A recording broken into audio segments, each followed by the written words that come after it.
Thank you everyone for attending today's webinar titled Introducing Unilog B2B eCommerce for Infor Distribution ERPs. My name's Jared Gator. I'm a marketing coordinator here at Aktion Associates. And before we begin though, I would like to cover a few housekeeping notes for you guys. So at the bottom of your screen, you'll see multiple widgets which you can move and resize to customize your viewing experience. For example, if you want to, you can enlarge the slide area by clicking the arrows in the top right-hand corner of the widget.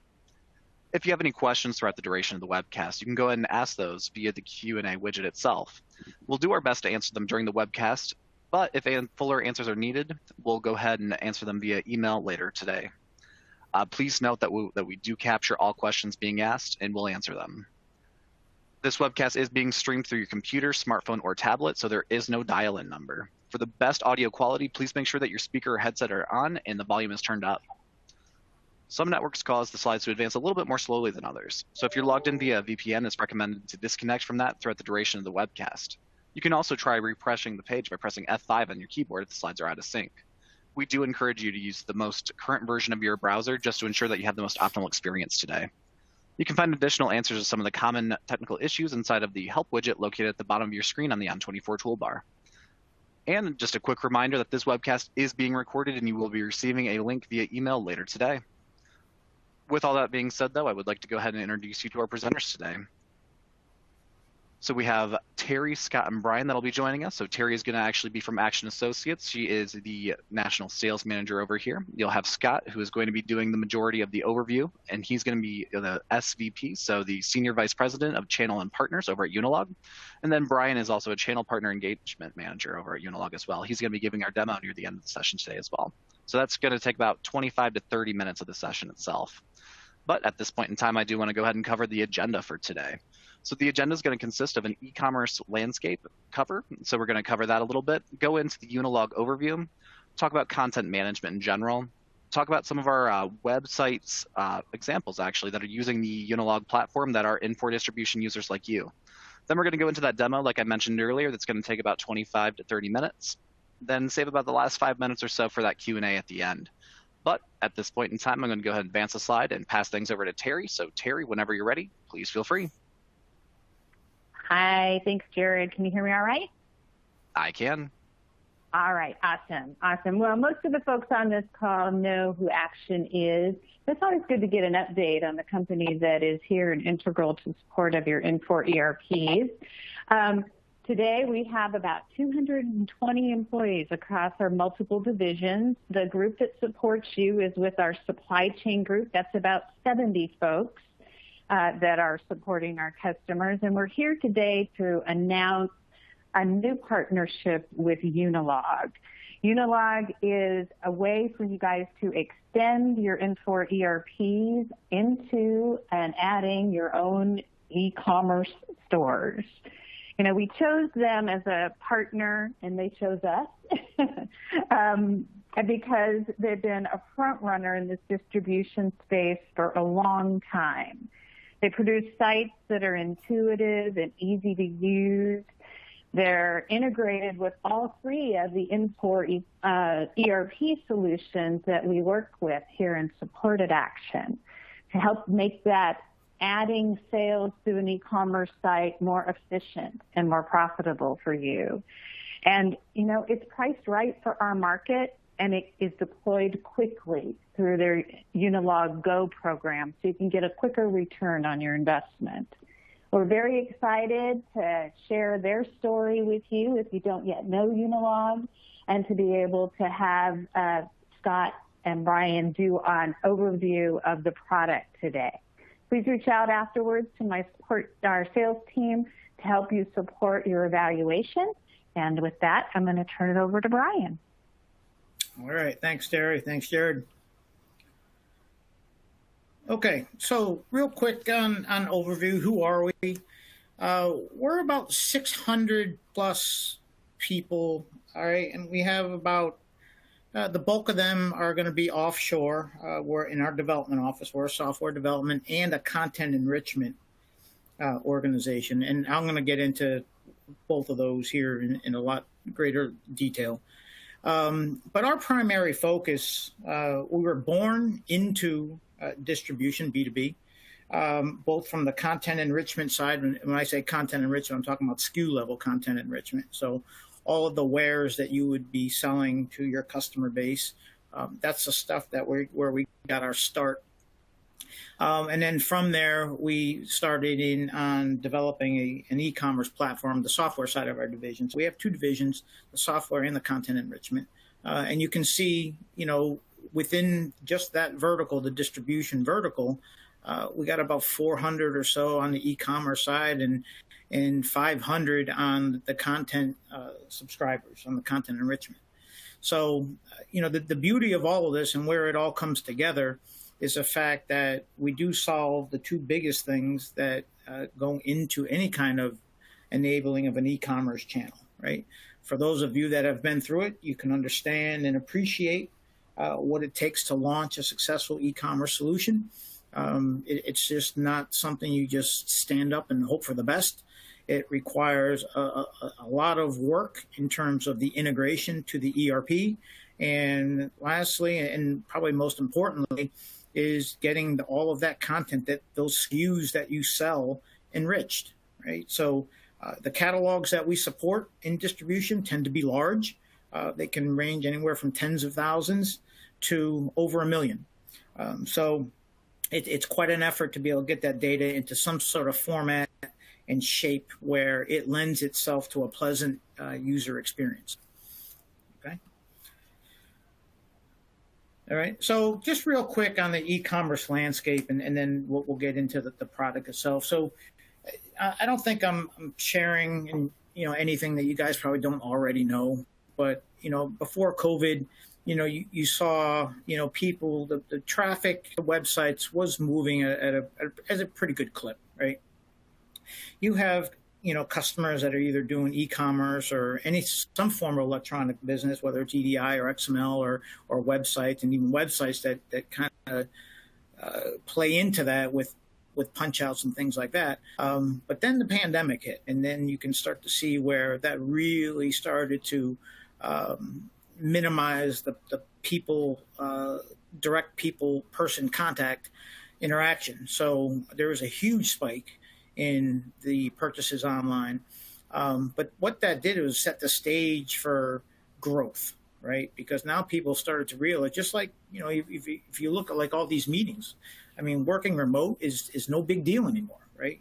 People have virtual meetings and people are effective. Well, they found out in a hurry that, these e-commerce sites could really make a difference. So that spurred the growth, and not only for the adoption rate of new customers, but for those that are already have something, is to double down, put some investments in there, and to try to get more out of it.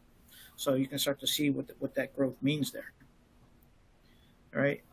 Today's buyers, we have a much younger group, and I say younger because I'm basing it off my own age, but you'll see that, a good chunk of them they're millennials, all right? This is the technology that they are brought up on. This is the stuff that they use in their personal lives day to day. So jumping onto any kind of e-commerce platform, whether in their personal life or business life, doesn't really matter, right? It's the tool that they use. It's their tool of choice, right? They want to be able to do self-service, right? I don't want to have to pick up the phone to check price and availability or get order status, right? There's certain things that just lend itself, and it's probably much faster than having to pick up the phone and call and wait and getting put into a queue and things like that, right? So, and then you have the people that, this is just a typical behavior of people today. They do a lot of research on products, and this is in their personal life and in their business life. They do a lot of research on trying to find that product. Well, that information is typically done online. You want to buy a new car, or you were interested in a new pair of shoes or whatever. You do a lot of research online, and then once you have all of that, you'll take all that information and you actually pull the trigger. You'll buy it online, right? Because you've done enough research. You know where it's out there, right? So you have all of these things coming together that lend itself to the growth in e-commerce business. All right. So in our industries in particular, right, I picked this thing up here, and you'll see, I'm not sure of the composition of the customers that are on here, but I think it's probably safe to say that most fall into one of these, and you can kind of see what the revenue is and what the adoption is in these particular areas. So there's no shortage of growth. And typical of what you might see in terms of what the trajectories were and what the analysts were reporting in terms of B2B, these charts here kind of follow suit in terms of the overall trajectory of when that business is going to be moving and how and where. Right? So you can start to see the adoption rates by sector. You can start to see the revenue by sector, right? And some of these are going to be dictated by ticket price, right? Some products that are sold like, have a lower, per SKU price is going to be, heavily weighted down towards, where if you have a bigger ticket item, it's going to affect the percentage in terms of the total revenue that way. But you can see there's a nice trend here. You start to see, people are getting more and more comfortable, right? Customers, when I said distributors are making the investments, right? So they're doing the adoption. Customers, on the other hand, are getting more and more comfortable with the sites. They're doing more and more of their business. So you start to see that uptick in the trend of the revenue. All right. So getting a little bit, in terms of that's on the market. Now let's get specific into what Unilog does, right? And what we do, right? So like I said when I kicked this off is, we are a full turnkey solution, right? And you probably hear that a lot. But the two major components of any e-commerce solution is going to be the platform itself, and it's going to be the content of what you sell on there, right? So when you bring all that stuff together, right, you can actually compose a platform or a program that's going to set you up for growth much faster than if you had to handle those pieces individually, right? And that, you have the expense of it, you have the complexity of it all, right? And then you actually have, the fact that you have multiple people that you have to engage with and be able to support, right? Multiple partners, right? Or vendors, right? So having a single company to be able to provide both allows you to set yourself up for growth much faster and easier, all right?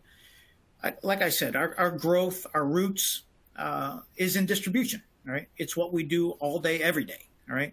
So you take a look at the ERPs. And in distribution, it's kind of a very small space in terms of the number of ERPs that are out there. But they're a very integral part of the way a distributor operates. All those ERPs are the systems of record.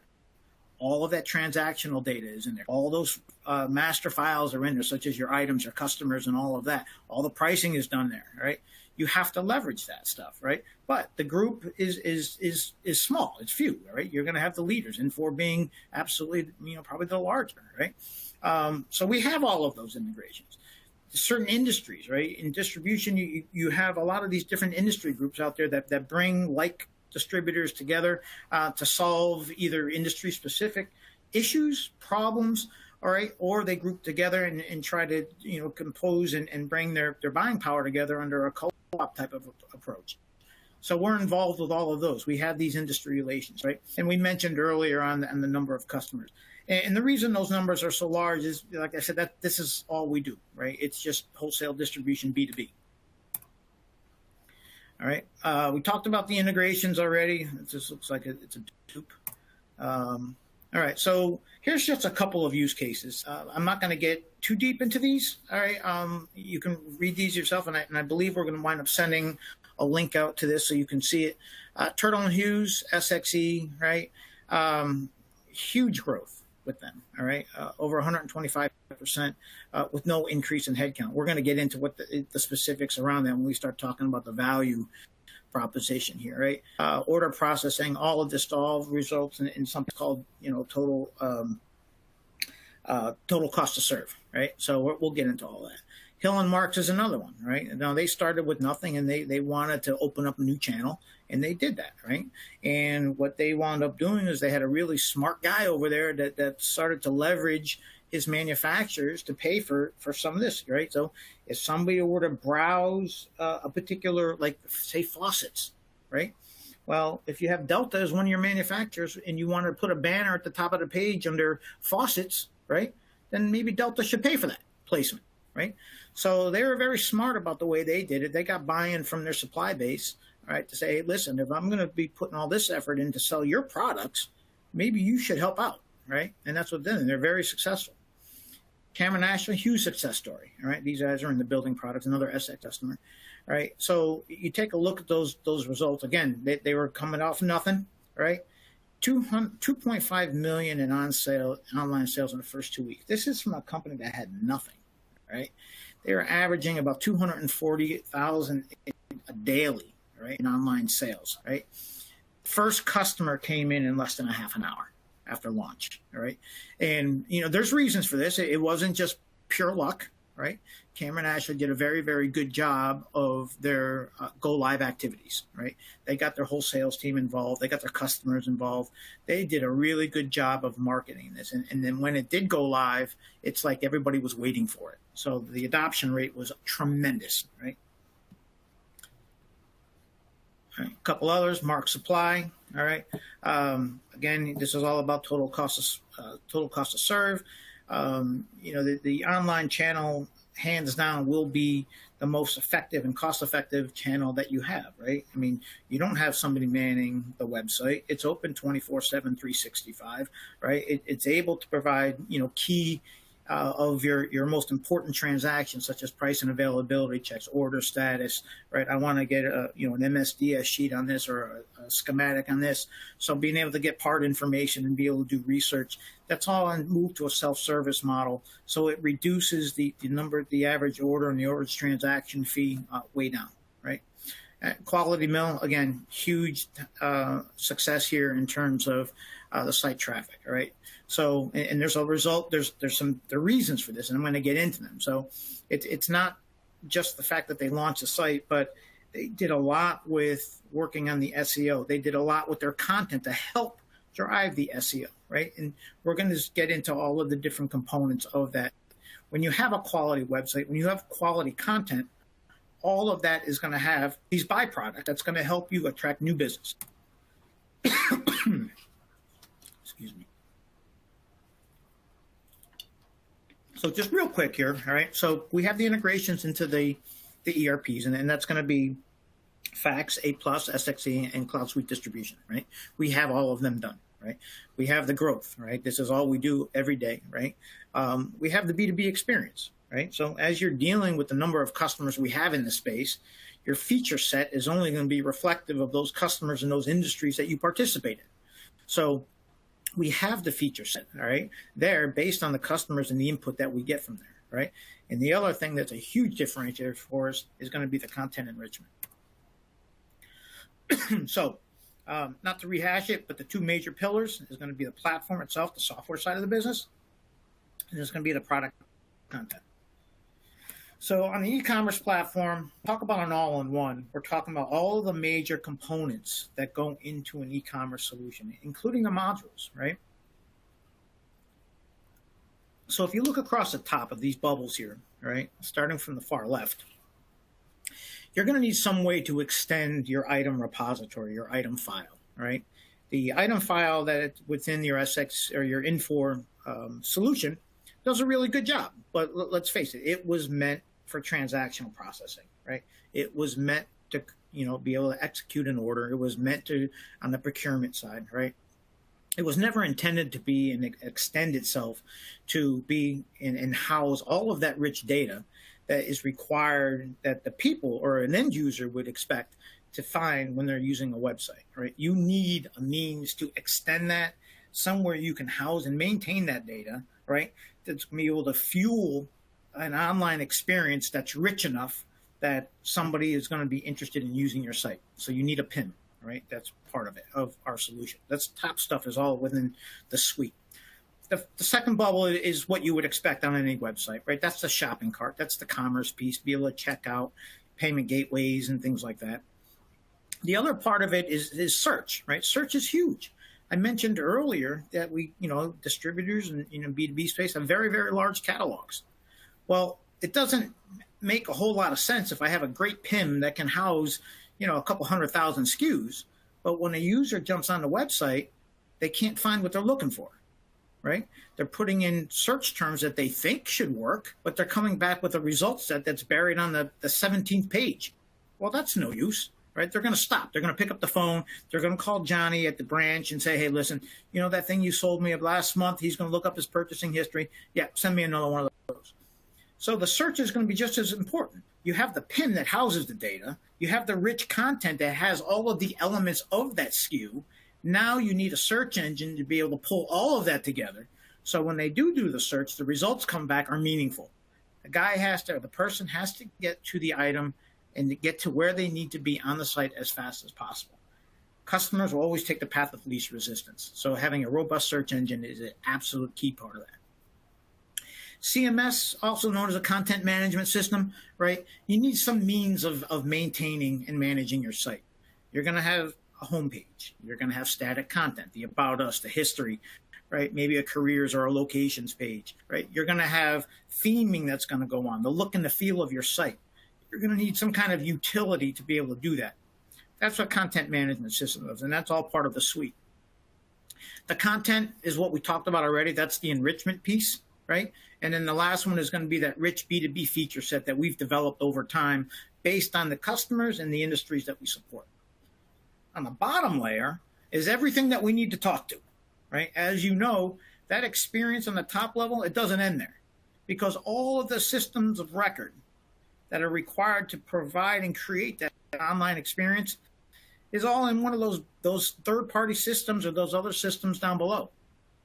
Your SX.e or CloudSuite Distribution is going to have your pricing. It's going to have your customers. It's going to have your orders, your purchasing history, your invoices, right?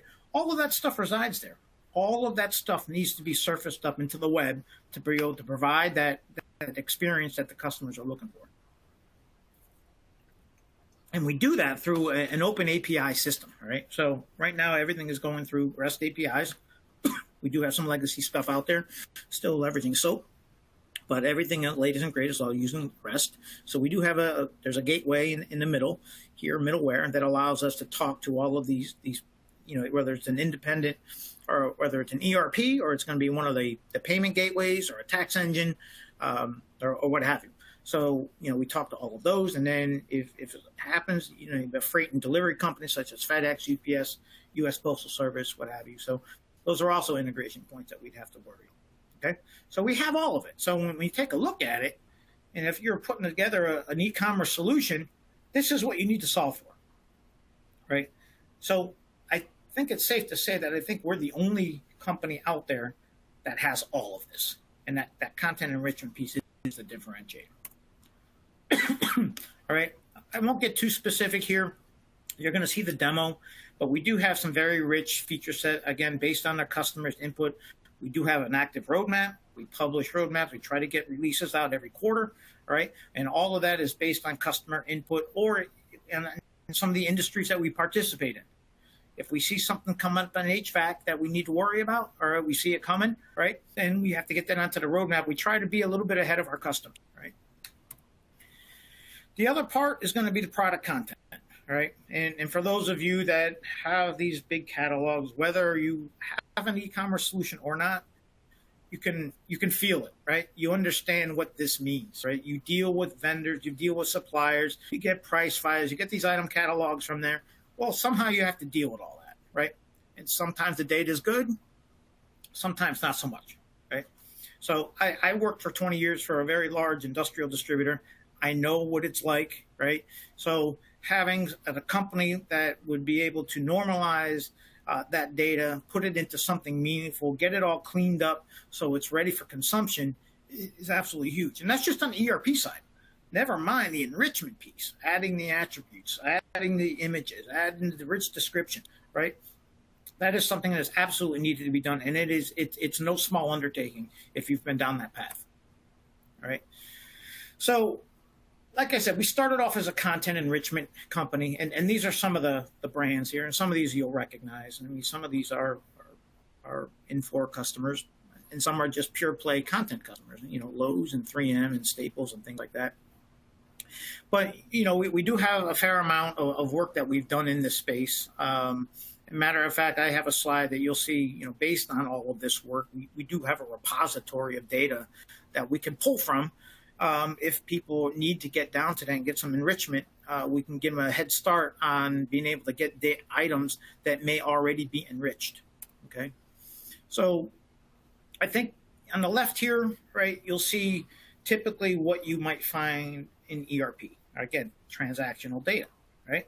So you have all of that, and it does a good job. It's got enough for you to create a purchase order. It's got enough for you to create a sales order.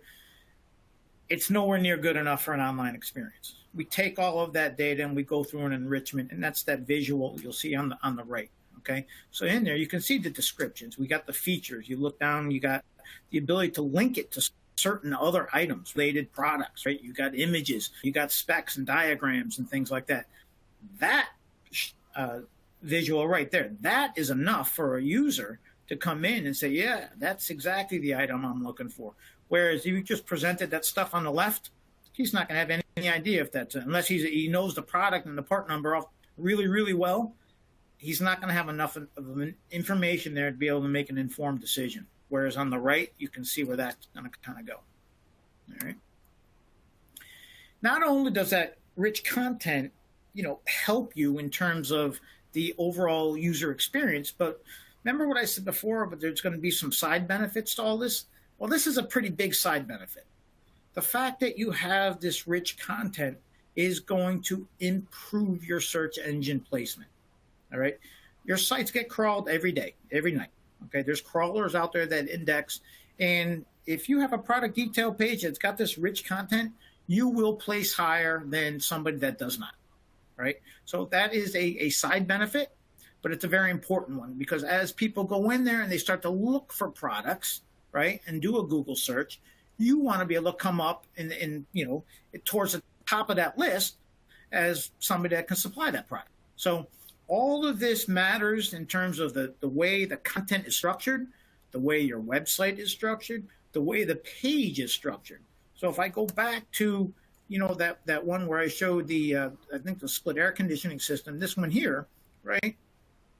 That's a product detail page. In there, that page has to be structured in a way that's SEO friendly, right? Because you do want the ability to come up higher in the search engine rankings. All right. The search, all right? You want to be able to come back and somebody jumps on you. So I talked to this earlier. Somebody puts in 1/2 inch, right? Or BLK, right? That could be black, right? You want to be able to talk the talk, right? So if you have somebody that's out there that's looking for yellow glasses, right?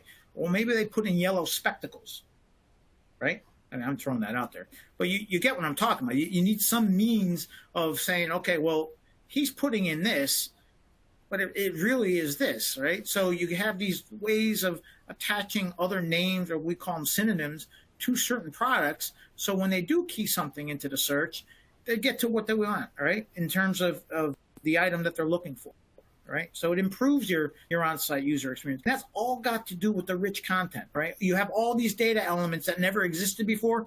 They are now all searchable, right? And it all feeds into the results, right? All right. It shows off your product expertise, right? When you come off and you have this rich and you have all the attributes that go on to a specific product, you are absolutely showing off your product expertise, all right? In distribution, you have your product and you have your application expertise, right? Those are probably the two main things that you bring to market, right?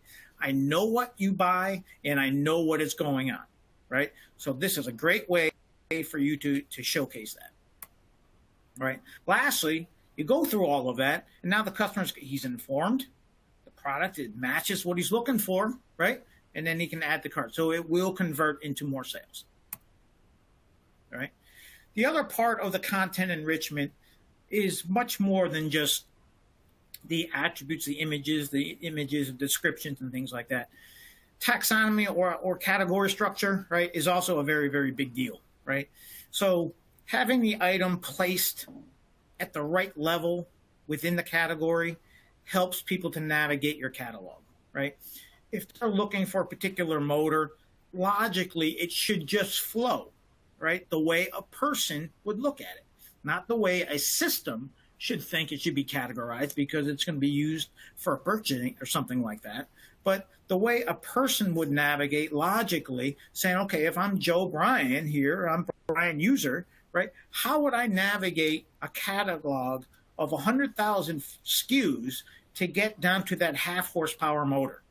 I have to have a category structure, a catalog structure that's going to allow me to navigate that. That's all called taxonomy, and it's a science. There's a lot to it, right?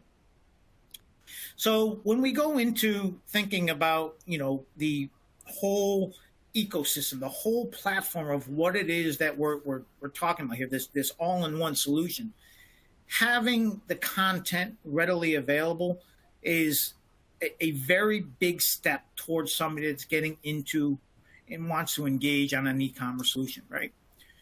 Because we've been doing content enrichment so long, excuse me. Because we've been doing content enrichment so long, we have been able to build up a fairly significant repository over time of data that's already enriched.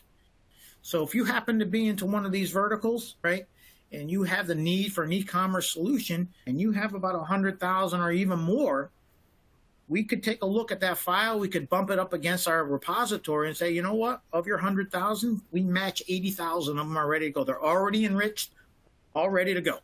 All right. There's no need to reach out to a manufacturer. There's no need to do your own research and do screen scraping and things like that. A lot of that data is probably already in here because, again, this is a space in the world that we live in, right? Having that data allows it to be able to be pushed into the subscriber of that data, whether it happens to be the ERP. It's going to have certain data elements that SX.e or CloudSuite Distribution or Fax or A+, they're all going to have different data elements. That's all going to be part of it and contained within that content that we have. So we grab those elements and we can populate the ERP. The e-com side is going to be something different, right? That's going to have a much more robust need for data, right? So we'll be able to send over those data elements in order to feed that particular e-commerce solution. All right, so this is just real quick. This isn't going to add up to 10 million, but I just wanted to put a graphic out there to show you kind of what the SKU counts were, by vertical, and then even a little bit more deeper into micro vertical, right? So you can kind of get a feel for kind of where we have and we've built out over the time. And I think it's safe to say, I think we're probably adding somewhere around 100,000 SKUs a quarter to that 10 million. So it's going to keep on going. So as we engage with more customers and more industries, these numbers are going to keep growing.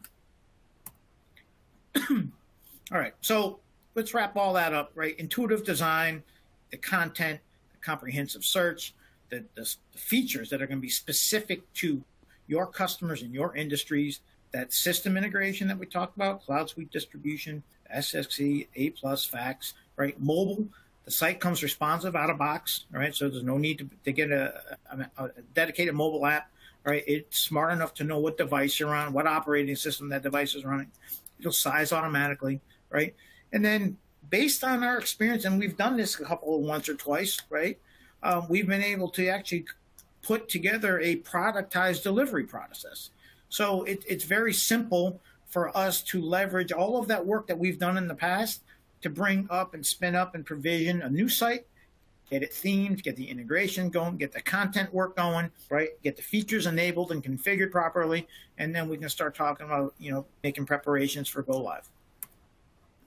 All right, so with that, just a few examples on some sample sites, and then, Scott's gonna take it and go from there. So, here's an SX.e, Distribution International. They're a really big installation distributor, national installation distributor. This one went live, I think, about probably going on about a year and a half now, right? Another big, nice site there. CalTool, all right? This is our first fax integration, all right? So this one, not quite live yet, but it's starting to take shape. So you'll see, we can support that, right? Here's Turtle, probably one of our bigger ones on SX.e, all right? We have Graybar Canada, another one on SX.e, all right? I was heavily involved in this one. Beautiful job they did on this one here, all right? Here's an A+ site, all right, EBP, okay? And here is, CloudSuite Distribution.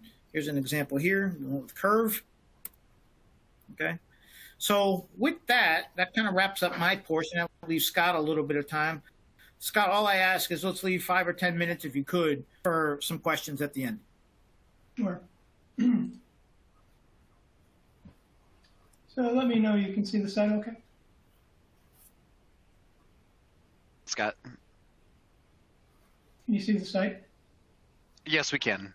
Okay, great. Okay, so this is our demo site. I'm going to take you through kind of high level. Obviously, if you want to take a deeper dive and do a demo, you can go through Aktion and get me and Brian on a call. But again, I'm logged in right now as a super user. And what that means is I have access to everything on the site, including checkout by PO, checkout by credit card. I can also approve people during the checkout process. So let me just take a look at the cart first, and you see all the options that I have here. So if I go into my account, this gives you a bit of an overview of what's inside my account. You can see, my account profile. I can update that. I can look at open orders that are coming from the web, also from the ERP. Same with order history. And I can look at recent orders that I've done. And then I get my product groups, or some people may call these favorites. It's something that you create, easily access to something. It might be a repeat item, or it's just something that you wanted to keep off to the side. And then save carts, same type of feature. It's an ability to just save the cart before checkout. And promoted products, this is something that you can push out to your customers. So if you wanted to promote a certain category or a certain line, you could go in there and push this out. And when they log in, they see these items. I created this promotion for these Loctite materials. So me as a user, I'd come in and I say, hey, look, it promoted this. I'm going to go out and look at these. So it could be a special purchase price. It could be some ad that you're running that you're just trying to get that information out to your users. So some other features in my account that aren't in that dropdown is request for quote. So this is a very popular one. And this is just configured. You don't have to know the part number. The only thing you need to know is a description. As you start to type in information, it is smart enough and uses the search engine to try to find that. So if you found the product you're looking for, you save that cart and you send it down, it goes through a designated flow, and you can get a quote to that. So some other options is quick order pad. This is another heavily used item in B2B. And this is a real quick way to get items into a cart. So if you have repeat buys, you can go in and type in information, but usually used it as a file upload. So if it's repeat, they bring the file in, it dumps it in, they add to cart, and proceed, and they're done. So it's just a real quick way to add items when really for people that know what they're looking for and they know what they want to buy. They don't have to go through the typical search. They're just going in, they're adding their items, they're hitting the quantity, and the item's getting checked out. A couple other options in here is user management, and I talked about me being a super user. So everyone under my company, I can go in and look at them. I can disable them, I can enable them immediately, I can change their role from super user to general user. And what that means, a super user, as I said, can check out by purchase order, by credit card, and have approvals. A general user can't do that stuff. He can only go in and place orders into a cart that his supervisor or designated person will then go review that and check that cart out. And then the third option is a purchasing agent, which I don't have one. Their only checkout is by credit card. So it's all managed in the back end by the customer. They go through, they set those priorities and they set those roles, and then they're applied to the website. But the super user has the ability to oversee them. So let's go back into the site itself. So the top line here is the header area. Obviously, logo goes up here. I don't want to spend a whole lot of time here because the real key information is the search. I'm going to get there in a minute. So this line here is called the navigation line. So I've got some examples. This is the taxonomy that we're going to jump into. Brands, this is just a real quick way to find any brand that's in your data. So if I click on that, it's going to take me to that brand. Same thing with manufacturers. If I'm looking for a specific manufacturer, it's a quick way to find that. The balance of these are just static content pages. So you can create them yourself, or you can give them to us. And they're really anything. You create what that drop down is. In this example, we're talking about inventory management. So they put a nice banner here. They talk about that. You can have links inside here. It's really a way to market your company. It's a way to promote information, very easily accessible to the client and very easily managed in the back end by you. Promotions, this could be tied to really anything you're doing. If you're running a monthly promotion, you create a static page. If you wanted to get to more like a retail model, you could create something that actually has ads that go out and kind of flip through and buy those certain merchandise. Events, these are really anything going on. So I created an event for today, right? You go on the back end and you create an event. So I had, from 2 to 3 today was a WebEx. You can create an event for anything. You can make it a registered event. You can make it non-registered. You can have a certain number of seats. And it's really up to you. And this can be pushed out to your users. They can come in here and see activity that's going on from events. The locations tab, this will typically be any location that you have on the site. And it's a way to tell them about the site. You can have the address, the phone number, the hours. If we were enabled, this is a map that someone could use to get directions. You can add a picture of the location. Very freestanding, flexible. Again, it's a way to communicate from a address standpoint where you're located. And then about us, more static content, history, careers. This line typically looks a lot like the footer. There's different things in the footer. Same theory. This is where your social media tabs are going to be, your privacy policies, services that you're offering. Again, your leadership, maybe a careers page, how to contact somebody. You can have a help embedded. So you can create a page to talk about certain things that people would help, or you can embed a chat thing, which is a script. And if you want to maintain, a live chat during certain hours, you can embed that into the website. So let's go back in here and start to look at, what people look for, right? So search. Brian talked a lot on search. Search is the most critical part of a website. It's what people are coming and they're looking for things. And we use search called Solar, S-O-L-R. Very robust search. It gets smarter as it ages. And you have back-end configuration to put weightings and factors on certain things. So what does that mean? Some companies like Netflix use Solar. So as I go in and I start to type in information, it's going to start to think ahead and say, where do you want to go? And as I get a hit, it takes me to that item, right? So this was a simple example. It took me to this item. But what if I didn't know that part number? What if I just knew, the UPC for some reason? I knew the UPC. So if I wanted to type in the UPC because I knew that, I'm looking at it, and I search that, it's going to come back with the same item, as you see. The search up here will read anything in the description. The more accurate you are, the better your result's going to be. So if I just type in, let's say heat pump. Oops, spelled it wrong. I type in heat pump. Right? The way we've configured this, we start to give them suggestions like, we're not sure exactly what you're looking for because we have a lot of options. But we present some of our top favorites. We also present the brand, so you can start to drive into that, or we just present, the regular taxonomy search to get me to heat pumps and accessories. And then from there, then I can start to drill down into what am I looking for up on the left-hand side. So if I open up one of these, now we start talking about that rich content, right? And as Brian talked about it, it's not just the image, or the brand name and the part number. It gets into the description of the item. It gets into the specifications of the item. It gets into the feature set. It gets into any documentation you may have. So we don't make this up. We work directly with the manufacturer. We get this information, we store this information, and then it's accessible for you to gather. So as they go through, taxonomy is a critical part of any search. And part of our solution is a taxonomy. We've got many, and what this drives is the certain levels of your items and how to get to an item. So if I'm in chemicals and lubricants, right? So this is the highest level. We've got a little image here. Now underneath that, I've got tapes, I've got paintbrushes, and I've got adhesives, right? So if I drill down another level, I go into adhesives, now I get into caulks and fire stop and solvents, right? So now I'm going one more level. So now I'm going to solvents. And you start to drive down, and off on the left-hand side, I can pick certain categories. So if I see those items, you can scroll through. Now a lot of ours say call for price and no availability. It's just because it's a demo site.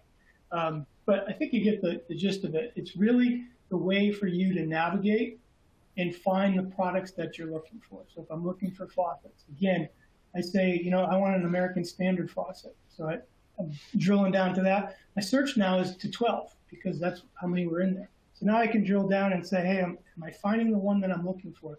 Is it something even deeper?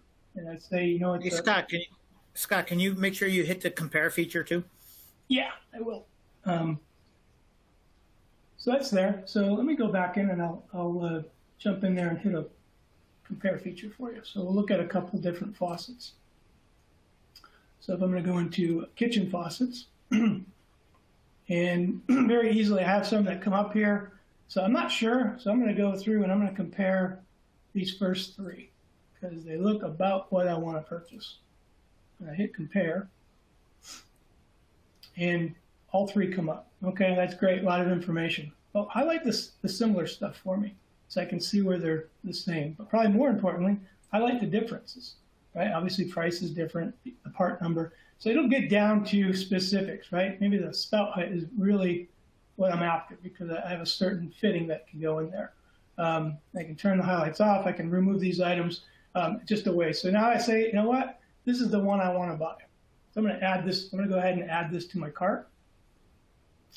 So now it presents the item to me. It also has, recently viewed items. But I'm going to go ahead and you can add a line comment here. And I'm just going to add, 1, 2, 3. And this will stay with the order throughout, including what comes down to your ERP system. So I'm going to go ahead and check this order out. And now it's going to ask me how I want to get it there. So you can see the drop down. There's multiple ways. I'm just going to say best way. And I'm going to put in my address. And I've got my street because it knows who I am. I don't have any coupon codes for this. I check the item. I'm good to go. Now, again, because I'm a super user and I'm set up for PO checkout, this is where this presented. If it was credit card checkout, this is where this would be. And I'd go ahead and enter in the credit card information. But I'm going to go ahead and put in my purchase order number. And when I want this by, I can add shipping instructions. I can add an order note. Again, those will pass down to the ERP so you can see those. Those will also stay on the confirmation sheets. So I'm going to go ahead and place that order.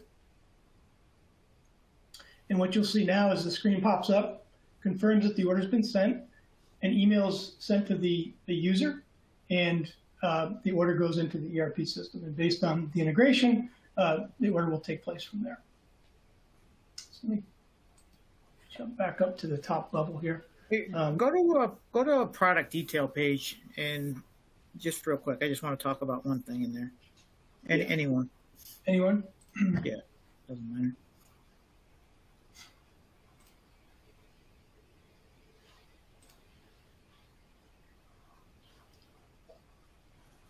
Okay, on the right, you see where on the right side where it says your price, the $109, right? So that's the price that's coming from, Scott's logged in, as, customer X123. That price is being retrieved from the Infor ERP, right? But underneath that, right, you'll see this one thing there is called add remove CPM. So I don't know about you, but in my distribution experience, customers didn't necessarily always call the products the same thing that the manufacturers did, right? Some of them had their own part numbers, or users had their own part numbers for it, all right, because that's what they referred it to. So here you're able to actually have your users are actually able to store a part number and associate it to this item here. So when they come on, they can actually order it by the part number that they know. So back to the content, right? You're up in that search word or search bar up at the top. They can put in what part number they know because it's already been stored at the item or the SKU level. So when they do put in their part number, it's going to come right to it. So it's just another way for leverage the content and the search capabilities to get the user to the product that they're looking for.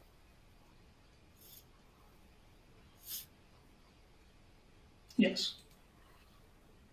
So we talked about the taxonomy, and again, very flexible, and you can use this as promotions.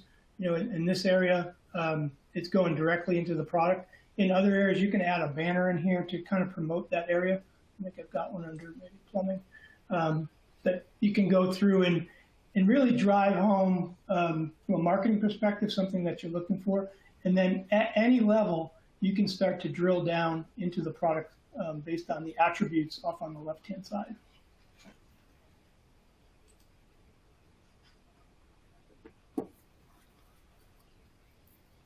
So, at this point, Brian, you want to turn it over for some questions? Yeah, I think that was great. Jared, do we have anything in particular? Any questions come in? Awesome. So we do have a few questions that came in for you guys. So the first one that I'm seeing here is asking, what are some of the main business drivers from an ROI perspective? All right, so I hit, I think, a couple of these, during my part.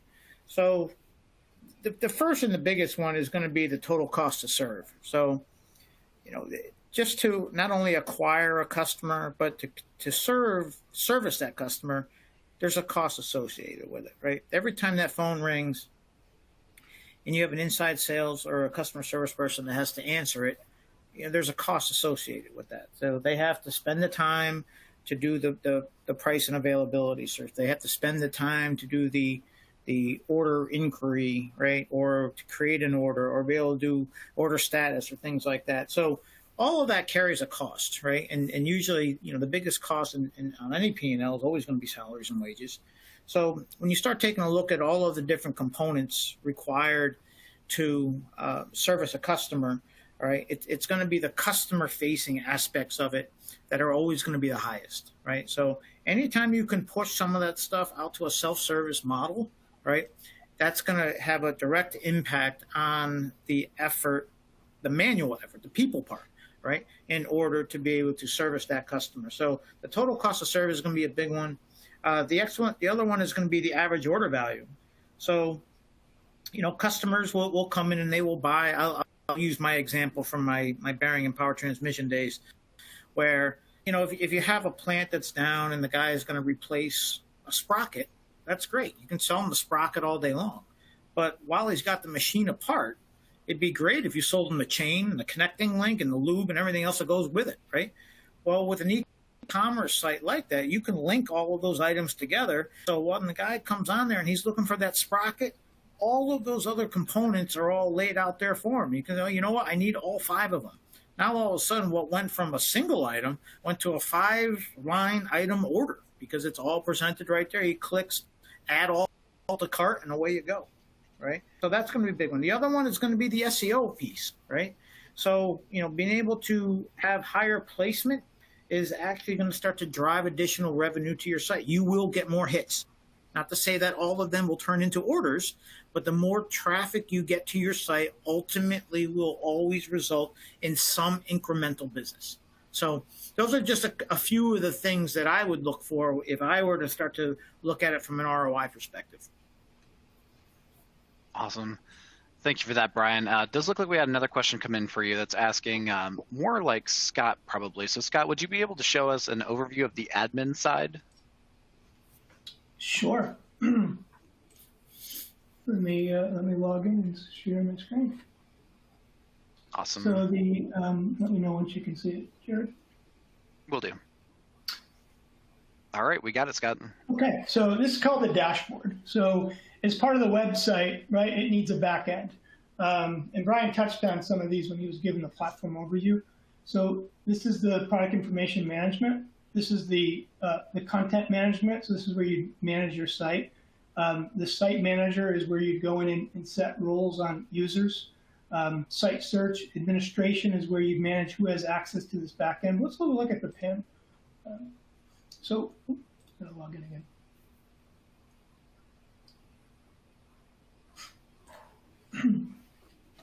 So if I go back into the PIM, in this test environment, I have 92,000 items, right? So I can go through and start to drive down, and every item is set up the exact way, right? Obviously different information, but take a peek at this.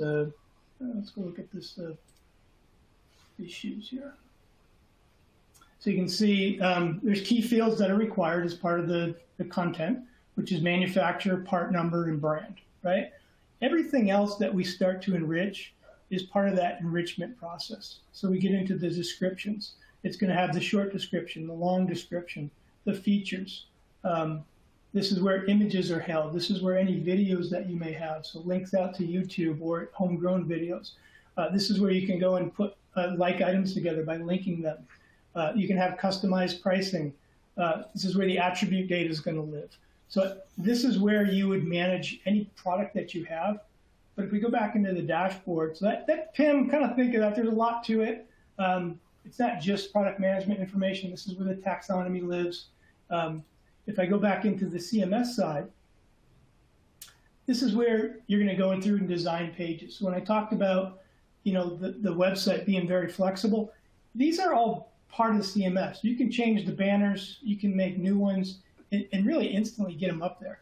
These featured items, this is just stuff in the back end. This is just a banner, right? It's an advertisement of something coming up. Featured categories, this is what we call a widget. And the widget is, you go in the back end and you configure this with simply checking a button and then want to display this product in the back end. So if I go back into there, all that's handled in the back end, and you get trained on this through our team. The events portal, this is where you manage those events. The widgets that I just talked about, this is where you do all that stuff. Again, if I go into Site Manager, this is where users and customers are maintained in warehouses. So I don't know if there was something specific to that, but this back end, there's quite a bit to it. I usually spend 30 minutes on a demo just going through the back end stuff. Analytics, this is where we have built-in reporting that you can see activity that's on your website. Hopefully that answered the question. Awesome. Thank you, Scott. Looks like they were kind of asking at a high level then after that as well, that they don't need to know any HTML or CSS or any sort of coding or anything? No. This is all very user-friendly back end. We'll teach you how to build those back end pages and how to display them on your website. Perfect. Next question I see for you in the queue, I know that we're getting pretty close here on time, is asking about what the typical implementation timeline would look like. So again, like I said, if we leverage all the work that we've done in the past, right, and we kind of come up with and say, okay, my site, you guys, the features that you have is great, the structure that you have with your out-of-box site looks great. We just need to do some branding, some theming. We got to do a content enrichment, and we have to do the integration to the ERP. You're probably looking somewhere in the 4 to 6 month time frame, right? Now, again, the implementations can vary, right, depending on the complexity, right? So if we want to start getting crazy and bring in some, third-party designs, or, there's a bunch of new features that you want, some customizations, that stuff will vary. But if we can stick to what we have out of box, which works for 99% of the folks, you're probably looking in that 4 to 6 month-ish time frame. Awesome. Thank you for that, Brian. Sure. It looks like all the questions that I see at this point. If anybody else has any further questions, though, please feel free to ask them. I'm going to go ahead and advance the slide forward now, so you should see my contact information up there. If you have any other further questions, feel free to ask them to me within the email address there. Your sales manager's, your account manager is actually going to be following up after the session as well. If you had any sort of questions, I can kind of follow up with you as well and kind of get you where you need to be at this point. It's really all that we've got for you at this point. So I want to thank everybody for attending today's session. Brian, do you have any final remarks for us, though, before we end? No, I appreciate the time, Terry, Jared, and we are very, very excited about partnering up with Aktion. I was over at Infor for 5 years. I'm very familiar with Aktion. It's a great company, and I was very excited that we could come together and bring our offering to the Aktion customer base. So I'm looking forward to it. Awesome. Thank you, Brian. Thank you, Scott. And thank you, Terry. And thank you, everybody, for joining today's session. If you didn't have a chance to get into that related content field over there inside the platform right now, go ahead and check that out. We do have the slide deck inside there, as well as that a one-pager on the platform itself for Unilog. So you're more than welcome to jump in there and grab that while you're here. But at this point, thank you again for attending today's session. We really hope that you found value in it, and have a great rest of your days. Take care, everyone. Great. Thank you.